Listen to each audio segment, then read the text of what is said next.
आउज़ुबिल्लाहिमिनश्शैतानिर्रजीम बिस्मिल्लाहिर्रहमानिर्रहीम। अस्सलाम वालेकुम। 10th क्लास तालीमात इस्लाम में हम पढ़ रहे हैं समाजी इंसाफ, जिसमें आज हम पढ़ेंगे कानूनी मुसावात और मुआशी मुसावात। इंसानी मुसावात के मुतल्लिक़ अल्लाह ताला का इरशाद है, ए लोगो, बेशक हमने तुम्हें एक मर्द और एक औरत से पैदा किया और हमने तुम्हें ख़ानदानों और कबीलों में तकसीम किया ताकि तुम एक दूसरे को पहचान सको। अल्लाह के यहाँ तुम में से ज़्यादा इज़्ज़त वाला वो है जो ज़्यादा परहेज़गार है। एक और जगह इरशाद होता है, बिलाशुबा हमने औलाद आदम को इज़्ज़त दी। तो 10th क्लास अब हम अपने सबक की पढ़ाई करते हैं, मुख्तसर सवालात और उनके जवाबात भी देखते हैं। इस्लाम कानून की बालादस्ती और अल्लाह के कानून के सामने अफराद मुआशरा की मुसावात का कायल है। कानून में जो रियायत या सज़ा किसी एक के लिए मुकर्रर है, उसमें अमीर व गरीब, अफसर व मातहत और छोटे बड़े की कोई तमीज़ नहीं। हद तो ये है कि खुद शारे अलैहिस्सलाम भी अपने आप को कानून इलाही से बाला नहीं समझते थे। शारे अलैहिस्सलाम से मुराद यहाँ नबी पाक सल्लल्लाहु अलैहि वसल्लम हैं 10th क्लास, बल्कि तमाम अहकाम की पूरी पाबंदी फरमाते हैं और ऐलान करते हैं कि अगर किसी ने मुझसे बदला लेना हो या किसी का मैंने कुछ देना हो तो हाजिर हूँ। खुलफा राशिदीन का दौर भी कानूनी मुसावात का दौर है, जिसमें अदल व इंसाफ को हर कीमत पर कायम रखा जाता था। कानूनी मुसावात के बाद हम पढ़ेंगे मुआशी मुसावात। इस्लाम मुआशी मुसावात का अलमबरदार है।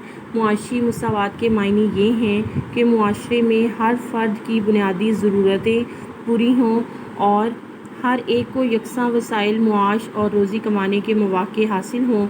कोई शख्स बुनियादी ज़रूरतों से महरूम ना हो और हर एक को काम और मेहनत का माकूल मुआवजा मिल रहा हो। इस सिलसिले में इस्लाम की तालीमात बड़ी वाज़ेह और मुकम्मल हैं। इस्लाम ने अपने माली निज़ाम को एतिक़ादात, इबादात, मुआमलात और अखलाकियात से जुदा करके पेश नहीं किया, बल्कि हर अमल को जिसमें खुदा की खुशनुदी और नोए इंसानी की बेहतरी हो इबादत करार दिया है। इस्लाम की नज़र में जायज़ ज़राए से माल दौलत हासिल करना और इसके ज़रिए अपनी बुनियादी ज़रूरतें पूरी करना और गुर्बत व इफ़लास का ख़ात्मा करना काबिल तारीफ़ काम है और बहुत बड़ी नेकी है। जहाँ जायज़ काम और मेहनत के ज़रिए रोज़ी कमाना इस्लाम ज़रूरी करार देता है, वहाँ किसी बेरोज़गार और माज़ूर के लिए बुनियादी ज़रूरतों का फ़राहम करना हुकूमत और सोसाइटी का फ़र्ज़ समझता है। इस्लाम अगरचे इनफरादी मलकियत का कायल है, मगर ऐसी दौलत जो नाजायज़ ज़राए से हासिल हो उसे हलाल नहीं समझता।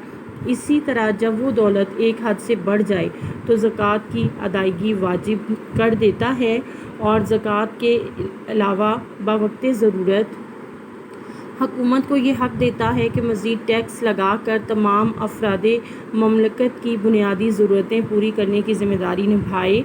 इस्लाम अपने मुआशी निज़ाम की बुनियाद दर्ज झैल हक़ाइक़ पर रखता है। नंबर 1 पर कायनात की हर चीज़ अल्लाह की मलकियत है और हकीकी हाकिम और मालिक अल्लाह है। जो कुछ किसी के पास है वो अल्लाह की अमानत है और उसमें अल्लाह के अहकाम की रोशनी में ही तसर्रुफ़ का हक़ है। इरशाद बारी ताला है, लिल्लाहि मा फ़िस समावाति व मा फ़िल अर्ज़, जो कुछ आसमानों और ज़मीन में है वो अल्लाह का है। अल्लाह ताला ने ज़मीन व आसमान की हर चीज़ को बनी नौ इंसान की खातिर मुसख्खर किया है। इरशाद खुदावंदी है, तर्जुमा, क्या तुम्हें ये बात मालूम नहीं कि अल्लाह ताला ने मुसख्खर कर रखा है तुम्हारी खातिर जो कुछ आसमानों और ज़मीन में है, और उसने तुम्हें अपनी ज़ाहिरी और छुपी हुई नेमतें भरपूर दे रखी हैं। तो 10th क्लास अब हम अपने सबक के इस हिस्से से मुख्तसर सवालात और उनके जवाबात देखेंगे। हमारा पहला सवाल है, कानूनी मुसावात से क्या मुराद है? तो 10th क्लास हमारे इस सवाल का जवाब ये होगा, قانونی مساوات ہیڈنگ جو ہماری ہے، اس میں جتنا بھی ہم نے پڑھا ہے یہ مکمل ہم اس جواب میں لکھ دیں گے. یعنی یہاں سے اسلام قانون کی بالادستی اور اللہ کے قانون کے سامنے افراد معاشرہ کی مساوات کا قائل ہے. یہاں سے لے کے اس کے اینڈ تک جو ہے ہم لکھ دیں گے. یہاں تک ہر قیمت پر قائم رکھا جاتا تھا. ہمارا دوسرا سوال ہے معاشی مساوات سے کیا مراد ہے؟ ہمارے اس سوال کا جواب ہے اسلام معاشی مساوات کا علمبردار ہے. معاشی مساوات کے معنی یہ ہیں کہ معاشرے میں ہر فرد کی بنیادی ضرورتیں پوری ہوں اور ہر ایک کو یکساں وسائل معاش اور روزی کمانے کے مواقع حاصل ہوں. کوئی شخص بنیادی ضرورتوں سے محروم نہ ہو اور ہر ایک کو کام اور محنت کا معقول معاوضہ مل رہا ہو. ہمارا اگلا سوال ہے معاشی مساوات کے حوالے سے اسلام کی تعلیمات کیا ہیں؟ تحریر کریں. ہمارے اس سوال کا جواب ہے معاشی مساوات کے سلسلے میں اسلام کی تعلیمات بڑی واضح اور مکمل ہیں. یہاں سے لے کے 10th کلاس یہاں تک ضرورتیں پوری کرنے کی ذمہ داری نبھائے.